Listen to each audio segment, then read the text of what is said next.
योग्य कर्म असेल तर भगवंत साथ देतो, योग्य कर्म नसेल तर भगवंताने साथ सोडली, मग माणसाचं काय? तुमचे कर्म चुकीचे असू द्या, भगवंत म्हणतो नाही, चुकलास ना, तू माझा जरी असलास ना तरी चुकीला शिक्षाच असते, चुकीला माफी नसते. भगवंताजवळ जा, माणसाजवळ जा.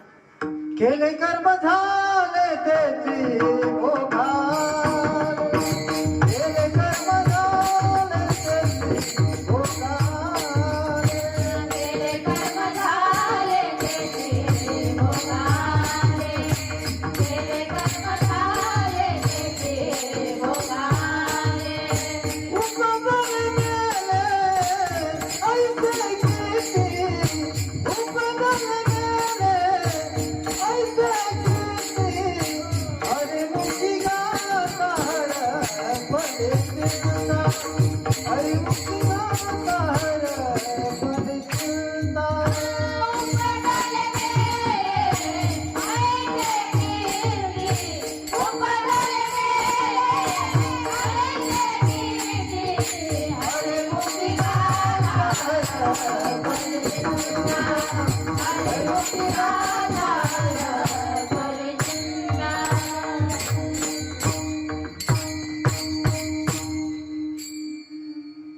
केले कर्म झाले तेची भोगाले, उपजले मेले ऐसे किती, हरिमुखी गाता हरपली चिंता, त्या नाही मागुता जन्म घेणे.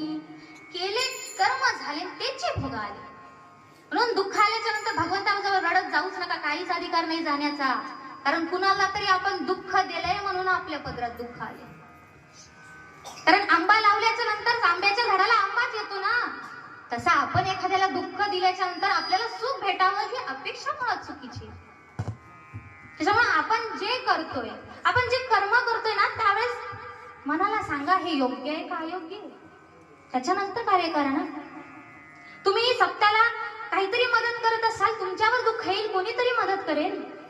तुम्ही जर सत्य बंद पाडत असाल तर कसं तुमचं घर बंद पडणार नाही, कसा तुमचा व्यवसाय बंद पडणार नाही, सांगा ना. तुम्हाला नरदेह भेटलाय ना, आपल्या सगळ्यांना नरदेह भेटलाय, हे आपल्यावरती भगवंतानी केलेले सगळ्यात मोठे उपकार आहेत. माणूस म्हणून जन्माला घातलाय ना, मग भगवंताकडे अजून काही मागायसारखं राहिलंच नाही. देवानी सांगितलं माणूस म्हणून जन्माला घातलाय ना, तेवढी बुद्धी दिलो रे. माणूस म्हणून जन्माला आल्याच्या नंतर काय करायचंय सगळं त्या बुद्धीला दिलंय मी, फक्त तुला ते कळलं पाहिजे. सगळंच आहे आपल्याकडे, बुद्धी सगळ्यांना सारखी असते, पण आपण ती वापरतो कुठं आणि कसं हे महत्वाचं.